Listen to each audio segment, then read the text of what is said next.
হা হা হা, আবার চলে এসেছি আমি খাওয়ার থালা সাজিয়ে। আজকে আছে মাছ, বেগুন ভাজা, বাঁধাকপি, টক ডাল, চিকেন, পনির, চাটনি, মিষ্টিও আছে, ছিল, থাকবে।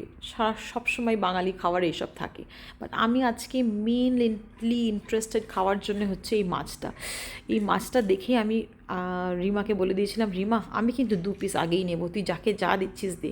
তারপরে যখন লঙ্কাটা থেকে ভাতটাকে মাখছি, ভাবো আমার এইটুকু পেশেন্সও নেই যে আমি লঙ্কাটাকে শান্তি করে মাখবো। আমি ওইভাবে লঙ্কাটাকে গোটা গোটা লঙ্কা দিয়ে ভাতটা খেয়ে নিয়েছি। মাছটা রিমা অসাধারণ বানিয়েছিল। যখন কেউ সবসময় বলে ও নাকি রান্না পারে না বা ও রান্না করে না, ভীষণ অসাধারণ রান্না করে। ওই মডেস্টি আর কি, বুঝতে পারছো তো। মাছটা ভীষণ ভালো বানিয়েছিল। এই মাছের ঝালটা ও খুব ভালো বানায় বরাবর।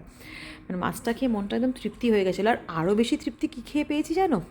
এইটা টক ডাল দিয়ে ভাত মেখে সাথে বেগুন ভাজা, হা হা, মানে প্রাণটা যেন জুড়িয়ে গেছিলো।